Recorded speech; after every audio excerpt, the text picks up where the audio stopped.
সেনাপ্রধান এবং রাষ্ট্রপতি হাসিনার আদেশে নির্বাচন বাতিল করে দিয়েছে। ১৬ই ডিসেম্বর হাসিনা শপথ নেবে, ইউনূস সরকার পালিয়ে যাওয়ার পথ খুঁজছে। গতকাল মধ্যরাতে জামাত নেতাদের বাড়িতে আওয়ামী লীগ এবং বিএনপির যৌথ হামলা, ৩০ জন জামাত নেতা মারা গেছে, বাকিরা পালিয়ে বেড়াচ্ছে জীবন বাঁচাতে। আজ রাতেই হাসিনা এবং তারেক রহমান একসাথে বিশেষ বিমানে ঢাকায় আসছে। দুই দল মিলে জামাতকে শেষ করতে ঐতিহাসিক ঐক্য, দেশ কাঁপছে এই খবরে। ভারতের মোদি সরকার আজ ভোরে ঘোষণা করেছে হাসিনা বাংলাদেশের আইনসঙ্গত প্রধানমন্ত্রী, তারেক রহমান উপদেষ্টা হবে, জামাত নিষিদ্ধ থাকবে চিরকাল। আজ সকালে চট্টগ্রামে আওয়ামী লীগের ১০ লাখ কর্মী রাস্তায় নেমেছে। তারা শপথ নিয়েছে জামাতকে শেষ না করে ঘরে ফিরবে না। পুরো শহর কাঁপছে। গতকাল রাতে বিএনপি নেতারা প্রকাশ্যে বলেছে, আমরা হাসিনার সাথে, জামাত হল দেশের শত্রু, তাদের নিপাত যাক, আমরা আওয়ামী লীগের হাত ধরে দেশ বাঁচাব। আজ দুপুরে ঢাকা বিশ্ববিদ্যালয়ে জুলাই আন্দোলনের সমন্বয়করা আওয়ামী লীগের কাছে ক্ষমা চেয়েছে এবং হাসিনাকে ফিরিয়ে আনতে সাহায্য করবে বলে প্রতিশ্রুতি দিয়েছে। গতকাল সন্ধ্যায় সিলেটে জামাতের কেন্দ্রীয় অফিসে আগুন। পুলিশ বলছে আওয়ামী লীগ এবং বিএনপির যৌথ অভিযান এটা। জামাত এখন ভয়ে আত্মগোপনে। আজ ভোরে সেনাবাহিনী ঘোষণা করেছে তারা হাসিনার পক্ষে, ইউনূস সরকার অবৈধ। ১৬ই ডিসেম্বর হাসিনা ক্ষমতায় বসবে এবং জামাতকে নিষিদ্ধ করা হবে চিরতরে। গতকাল রাতে আওয়ামী লীগের গোপন হিট স্কোয়াড জুলাই আন্দোলনের ৫ জন নেতাকে ধরে নিয়ে গেছে এবং তারা কান্নাকাটি করে হাসিনার কাছে ক্ষমা চেয়েছে। আজ সকালে খুলনায় বিএনপি এবং আওয়ামী লীগের যৌথ সমাবেশ। লাখো মানুষ শপথ নিয়েছে জামাতকে এই দেশ থেকে শেষ করে দেবে। গ্রামের মানুষও রাস্তায়। গতকাল মধ্যরাতে রাজশাহীতে জামাত নেতা পালিয়ে যাওয়ার সময় ধরা পড়েছে এবং জনতা তাকে পিটিয়ে মেরেছে। পুলিশ বলছে আর কোনো জামাত নেতা বাঁচবে না। আজ দুপুরে ভারত সরকার বিশেষ বিমান পাঠিয়েছে হাসিনা এবং তারেক রহমানকে একসাথে ঢাকায় আনতে। আজ রাতেই তারা দেশে আসবে এবং কাল শপথ নেবে। গতকাল সন্ধ্যায় বরিশালে আওয়ামী লীগ এবং বিএনপির কর্মীরা একসাথে জামাত অফিস ভেঙে দিয়েছে এবং বলেছে ১৬ই ডিসেম্বরের পর জামাতের নাম শুনলেই মেরে ফেলব। আজ ভোরে ইউনূস সরকারের উপদেষ্টারা গোপনে পালিয়ে যাওয়ার পরিকল্পনা করছে, কারণ তারা জানে হাসিনা ফিরলে তাদের বিচার হবে এবং তারা জেলে যাবে।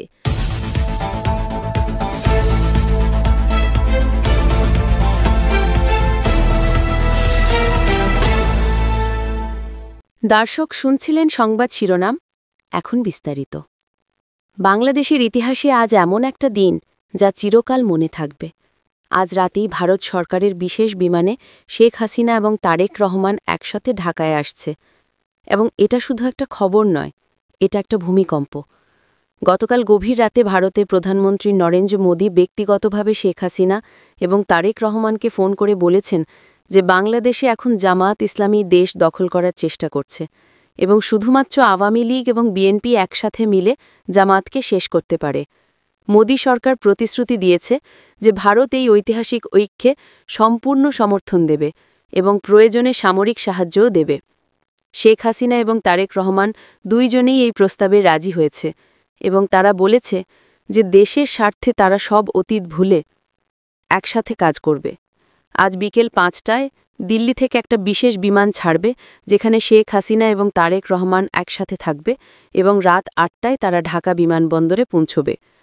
বিমানবন্দরে সেনাবাহিনী এবং পুলিশের কড়া নিরাপত্তা থাকবে এবং সেখানে লক্ষ লক্ষ আওয়ামী লীগ এবং বিএনপি কর্মী তাদের স্বাগত জানাতে জড়ো হবে।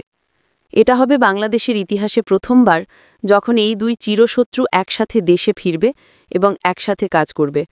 ভারত সরকার ইতিমধ্যে বাংলাদেশ সীমান্তে বিশেষ সামরিক ইউনিট মোতায়েন করেছে, যারা প্রয়োজনে বাংলাদেশে প্রবেশ করে জামাতকে দমন করতে সাহায্য করবে।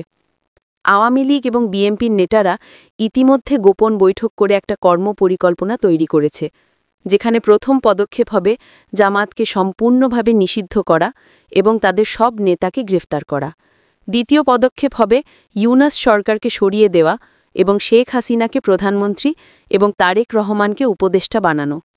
তৃতীয় পদক্ষেপ হবে যারা জুলাই আগস্টে সহিংসতা করেছে তাদের বিচার করা এবং শাস্তি দেওয়া।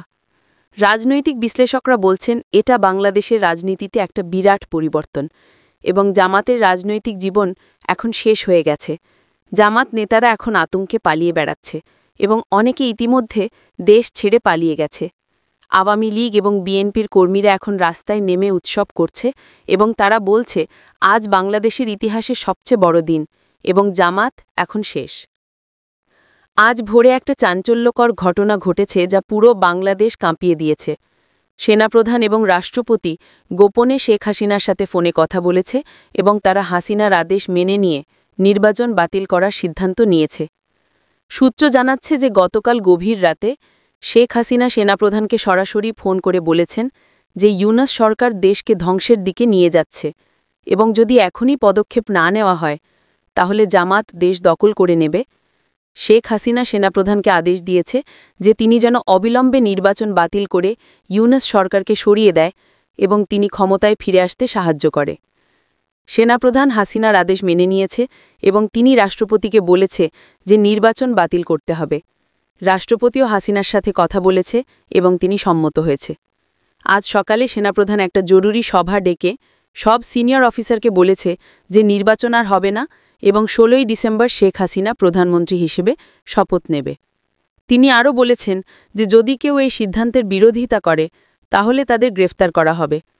সেনাবাহিনীর মধ্যে আওয়ামী লীগ সমর্থক অফিসাররা এখন খুবই খুশি এবং তারা বলছে যে এটাই হওয়া উচিত ছিল।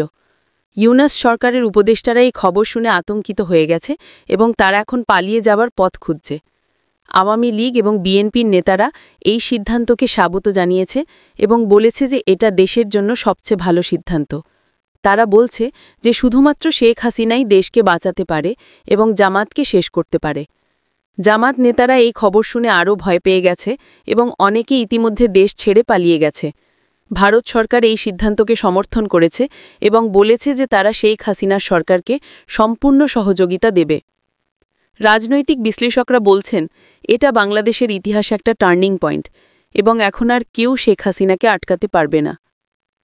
গতকাল মধ্যরাতে একযোগে আওয়ামী লীগ এবং বিএনপির যৌথ বাহিনী জামাতের প্রধান নেতাদের বাড়িতে হামলা চালিয়েছে এবং এটা ছিল একটা পরিকল্পিত এবং সুসংগঠিত অভিযান। চট্টগ্রামে জামাতের একজন শীর্ষ নেতার বাড়িতে আওয়ামী লীগ এবং বিএনপির কর্মীরা একসাথে হামলা করে এবং তারা তাকে এবং তার পরিবারকে মারধর করে। সিলেটে জামাতের কেন্দ্রীয় অফিসে আগুন দেওয়া হয়েছে এবং পুরো অফিস পুড়ে ছাই হয়ে গেছে। রাজশাহীতে জামাতের একজন নেতাকে রাস্তায় ধরে পিটিয়ে মেরে ফেলা হয়েছে এবং জনতা তার মৃতদেহ রাস্তায় ফেলে রেখেছে। খুলনার জামাতের একটা সমাবেশে আওয়ামী লীগ এবং বিএনপির যৌথ বাহিনী হামলা করে এবং প্রায় ৫০ জন জামাত কর্মী গুরুতর আহত হয়েছে। ঢাকায় জামাতের নেতাদের বাড়িতে পুলিশ গিয়ে তাদের গ্রেফতার করার চেষ্টা করেছে, কিন্তু তারা পালিয়ে গেছে। আওয়ামী লীগ এবং বিএনপির নেতারা বলছে যে এটা শুধু শুরু এবং তারা সব জামাত নেতাকে খুঁজে বের করে শাস্তি দেবে। তারা বলছে যে জামাত হলো দেশের শত্রু এবং তাদের এই দেশে থাকার কোনো অধিকার নেই। জামাত নেতারা এখন আতঙ্কে পালিয়ে বেড়াচ্ছে এবং অনেকে গোপনে পাকিস্তান এবং মধ্যপ্রাচ্যে পালিয়ে যাওয়ার চেষ্টা করছে। পুলিশ বলছে যে তারা সব জামাত নেতার বিরুদ্ধে মামলা করবে এবং তাদের গ্রেফতার করবে। মানবাধিকার সংগঠনগুলো এই সহিংসতার বিরুদ্ধে প্রতিবাদ করেছে, কিন্তু আওয়ামী লীগ এবং বিএনপি বলছে যে যারা ১৯৭১ সালে দেশদ্রোহিতা করেছে তাদের সাথে এমনই করা উচিত।